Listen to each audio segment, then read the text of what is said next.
نماز پڑھا رہے تھے، 4 رکعت نماز پڑھانے کے بعد سلام پھیرا تو ایک مقتدی کھڑے ہو کے کہنے لگا امام صاحب آج آپ نے 3 ہی رکعت پڑھائی؟ امام صاحب کہتے نہیں میں نے 4 پڑھائی۔ وہ کہتا نہیں آپ نے 3 پڑھائی۔ امام صاحب نے اور نمازیوں سے پوچھا، سارے نمازی کہہ رہے ہیں نہیں 4 پڑھائی۔ امام صاحب کو غصہ آ گیا، اس آدمی سے کہنے لگے سارے لوگ کہہ رہے ہیں 4 پڑھائی، تو اکیلا کہہ رہا 3 پڑھائی، تیری بات مانوں یا سب کی؟ بولا میری۔ کہا کیوں؟ تمہاری بات کیوں مانوں؟ اس نے کہا میں سچ بول رہا ہوں۔ کہا یہ سب جھوٹ بول رہے ہیں؟ کہا یہ سب جھوٹ بول رہے ہیں۔ کہا تو اکیلا سچ بول رہا؟ اچھا دلیل کیا تیری؟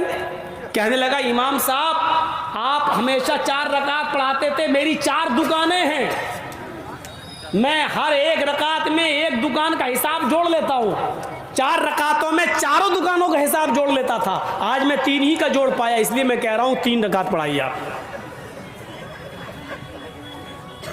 یہ ہماری نماز ہے۔ کوئی نہیں ملا مسجد میں اچھا سا امام رکھنے کی طاقت نہیں ہے، ہمارے پاس اتنا پیسہ ہی نہیں کہ اچھے سے عالم کو رکھیں، امام کو رکھیں، بس گاڑی چل رہی ہے۔ کوئی صاحب آ گئے، یہ حج کر کے آئے، ان کو کھڑا کر دیا مسجد میں نماز پڑھانے کے لیے، اب امام صاحب نماز پڑھا رہا، اللہ اکبر، حاجی ہیں عالم نہیں ہیں، حافظ نہیں ہیں، اب جانتے ہو تلاوت کیسی ہو رہی؟ الحمدللہ رب العالمین الرحمن الرحیم، یہ پڑھا جا رہا ہے اور ہم پڑھ رہے ہیں ان کے پیچھے نماز۔ اب وہ پڑھ ارے اب پڑھنا کیا چاہیے؟ الحمدللہ رب العالمین۔ اب وہ کیا پڑھ رہے ہیں؟ الحمدللہ رب العالمین الرحمن الرحیم۔ یہ لیجئے ہم پڑھ رہے ہیں۔ پورا گاؤں مل کر ایک امام کی تنخواہ متعین نہیں کر سکتا ہے، ایک اچھا سا قاری، ایک اچھا سا حافظ نہیں رکھ سکتا ہے، جو آیا اس کو پڑھا دیا، آگے بڑھا دیا۔ جاہلوں کے ہاتھ میں جب دین کی باغ ڈور دو گے تو یہی ہوگا۔ شاید آپ نے سنا ہوگا ایک دریا کے کنارے 4 آدمی مچھلی کا شکار کر رہے تھے اور چاروں جاہل تھے۔ نماز کا ٹائم ہو جاتا ہے، ایک نے کہا چلو سب لوگ نماز پڑھ لیں، ندی کے پانی سے وضو بنایا اور ایک کو امام بنا دیا اور 3 آدمی اس کے پیچھے نماز پڑھنے لگے۔ امام صاحب کہتے ہیں قبلہ تو معلوم نہیں ہے کہاں ہے، کسی نے مشورہ دیا کہ اسی دریا کو قبلہ بنا لو، ندی کی طرف ہی منہ کر کے نماز پڑھنے لگے۔ امام بھی جاہل، مقتدی بھی جاہل۔ امام صاحب نے کہا اللہ اکبر، امام صاحب کی قرأت شروع ہو گئی، ظہر کی نماز میں زور زور سے تلاوت ہونے لگی۔ اب ظہر میں تو زور سے ہوتی نہیں، لیکن ظہر میں زور زور سے ہونے لگی، جاہل تھا۔ الحمدللہ رب العالمین الرحمن الرحیم مالک یوم الدین ایاک نعبد و ایاک نستعین اہدنا الصراط مستقیم کہنے والا تھا، مستق گاڑی صحیح چلی، اہدنا الصراط بس اتنا ہی پڑھ پایا۔ اتنے میں ندی میں ایک مچھلی ایسی اٹھی اور اچھل کے جمپ لگا کے پھر ندی میں گھس گئی، جمپ لگایا اور ندی میں گھس گئی۔ امام صاحب کی نظر مچھلی پہ پڑ گئی ہے۔ اب امام صاحب نے اس مچھلی کو دیکھا، سمجھ اہدنا الصراط در دریا کھڑبڑ چیز۔ اب امام صاحب اسی میں کہہ رہے ہیں اہدنا الصراط در دریا کھڑبڑ چیز۔ ارے دریا میں کیا چیز کھڑبڑ کھڑبڑ کر رہی ہے؟ اب پیچھے جو 3 مقتدی لگے تھے ان میں سے ایک بولا ارے امام صاحب کیا کر رہے ہو؟ ارے مچھلی ہوگی یا کچھوا، آپ نماز پڑھائی ہے، آپ کو کیا مطلب؟ دوسرا بولا امام صاحب چپ رہیے، نماز میں بولا نہیں جاتا، خود بول رہا ہے۔ کیا کہہ رہا دوسرا؟ امام صاحب نماز میں بولا نہیں جاتا۔ تیسرا جو تھا چپ چاپ، جو آخری بچا، کہتا اللہ تیرا شکر ہے کہ میں نہیں بولا۔ اب آپ اندازہ لگائیے کہ جب جاہلوں کے ہاتھ میں دین کی باغ ڈور دو گے تو یہی ہوگا نا۔ امام بھی جاہل، مقتدی بھی جاہل۔ امام صاحب پڑھتے پڑھتے کہنے لگے در دریا کھڑبڑ چیز، دریا میں کیا کھڑبڑا رہی ہے؟ دوسرا بولا مچھلی ہوگی یا کچھوا، آپ کو کیا مطلب؟ دوسرا بولتا ارے بولا نہیں جاتا نماز میں، چپ رہو۔ تیسرا بولا اللہ تیرا شکر ہے لاکھ لاکھ کہ میں نہیں بولا، اور چاروں بول دیے اور سب سمجھ رہے ہیں کہ میری نماز۔ یہ ہماری نمازوں کا حال ہے۔ گیتا کہتی ہے چتاتما، اپنے دل کو اپنی آتما کو اسی اللہ کی طرف لگا دو، ادھر ادھر مت دیکھو، اپنا دماغ اپنی آتما اپنی روح اللہ کی طرف لگا دو، یہ چتاتما۔ اللہ کے نبی نے بھی فرمایا وَعَبُدُ اللَّهِ، احسان یہ ہے ان تعبد، کہ تم اللہ کی عبادت اس طریقے سے کرو، اس طریقے سے کرو گویا کہ تم اللہ کو دیکھ رہے ہو، اس طرح تم اللہ کی عبادت کرو کہ گویا کہ تم اللہ کو دیکھ رہے ہو۔ فَإِن لَّمْ تَكُن تَرَى فَإِنَّهُ يَرَاكَ، اگر یہ نہ سوچ سکو کہ تم اللہ کو دیکھ رہے ہو تو یہ تصور کر لو کہ وہ اللہ ہمیں ضرور دیکھ رہا ہے، وہ اللہ ہمیں ضرور دیکھ رہا ہے، یہ تصور اپنے اندر پیدا کر لو۔ ان تم یچتاتما، تم آتما کو اللہ کی طرف لگا دو۔ اللہ کے نبی بھی فرماتے ہیں کہ بالکل حضور قلب کے ساتھ اللہ کی طرف اپنے دل کو لگا کر نماز قائم کیجئے، نماز پڑھیے، نماز پڑھیے۔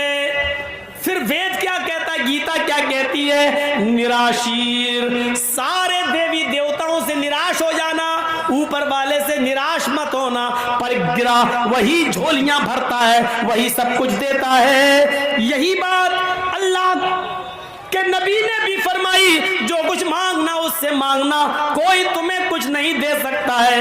ایک بدو، ایک دیہاتی آیا، اے اللہ کے نبی مجھے بہت دور جانا ہے، راستے میں خطرناک جنگل ہے، سورج کے ڈوبنے سے پہلے پہلے، سورج چھپنے سے پہلے پہلے مجھے اپنے گاؤں پہنچنا ہے، اگر سورج غروب ہو گیا، چھپ گیا اور میں جنگل میں پھنس گیا تو پھر جنگل میں خطرناک جانور ہمیں کھا جائیں گے، ہمیں ڈس لیں گے، پھر ہم رات کا سفر نہیں کر پائیں گے، اس لیے مجھے دور جانا ہے، ابھی جانا ہے۔ آپ کے پاس سے گزرا تو میں نے سوچا آپ سے دو نصیحتیں سن لیں۔ اے اللہ کے نبی مختصر سے وقت میں مجھے دو نصیحتیں کر دیجئے، مجھے ایک دو باتیں بتا دیجئے جس پر میں عمل کرتا ہوا چلا جاؤں۔ اللہ کے نبی نے دیکھا کہ اس کا سفر دور ہے، بہت لمبا سفر ہے، سورج چھپنے سے پہلے پہلے اس کے کو اپنے گاؤں میں پہنچنا ہے، ورنہ جنگل میں خطرناک جانوروں کا ڈیرا ہو جائے گا اور اس کو کھا جائیں گے، اس لیے اس کا زیادہ ٹائم نہ لے۔ آپ نے فرمایا تم جاؤ، جلدی سے یہاں سے چلے جاؤ، لیکن راستے میں جاتے ہوئے میری ایک نصیحت کو یاد رکھنا۔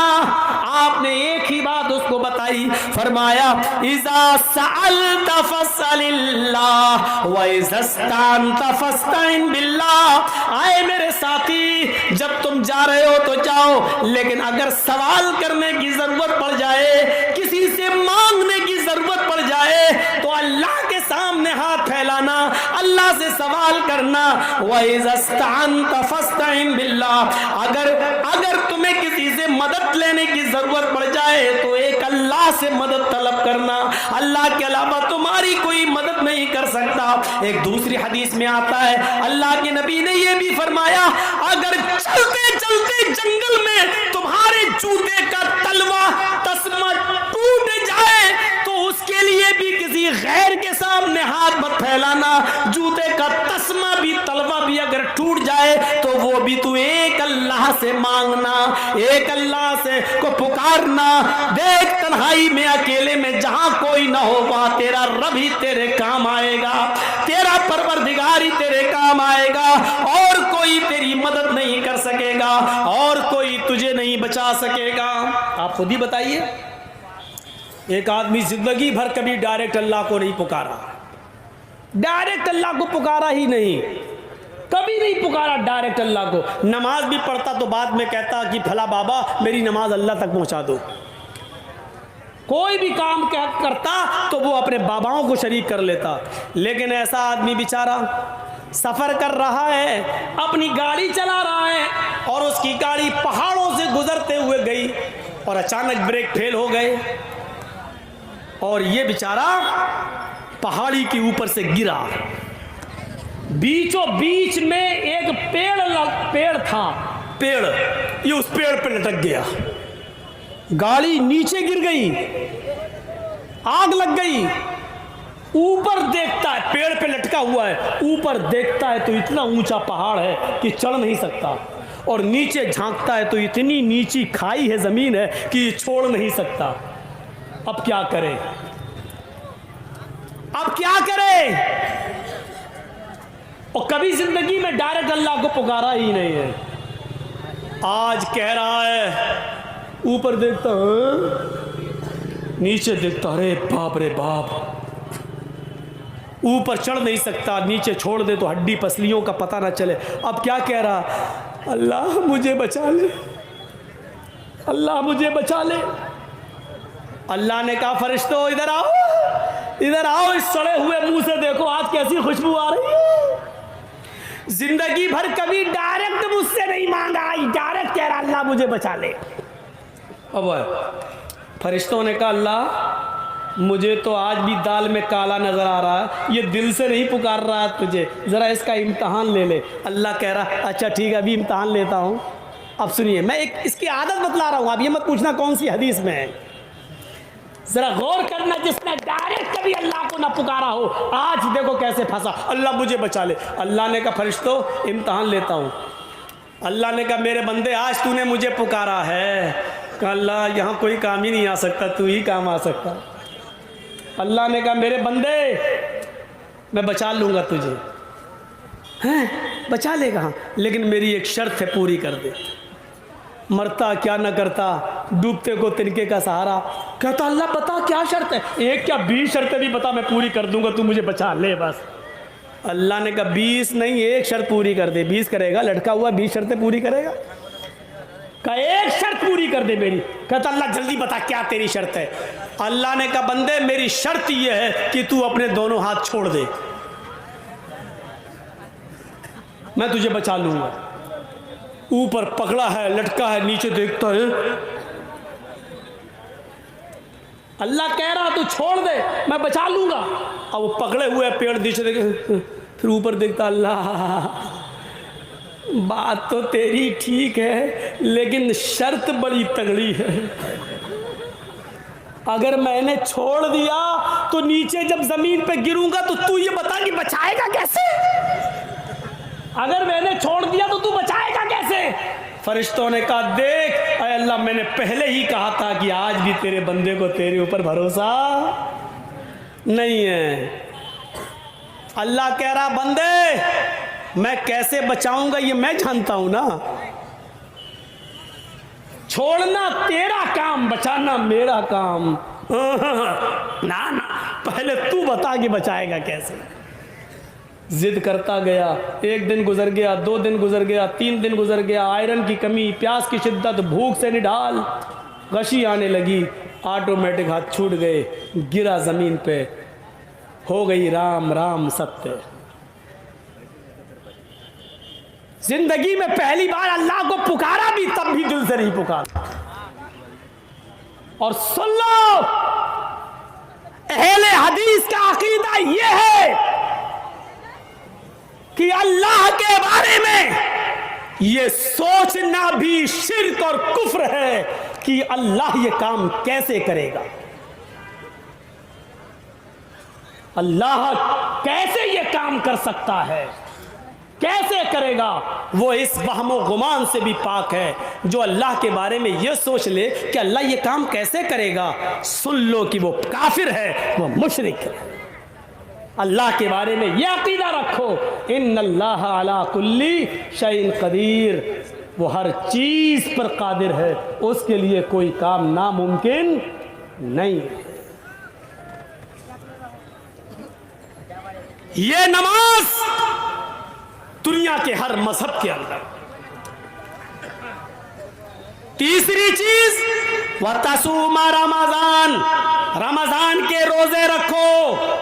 یہودیوں میں آج بھی روزے، عیسائیوں میں آج بھی روزے، اور اللہ تعالیٰ نے کہہ دیا یا ایھا الذین آمنوا کتب علیکم الصیام کما کتب علی الذین من قبلکم لعلکم تتقون۔ اے ایمان والو یہ روزے ہم نے صرف تمہارے اوپر، اے مسلمانوں تمہارے اوپر ہی فرض نہیں کیے ہیں، تم سے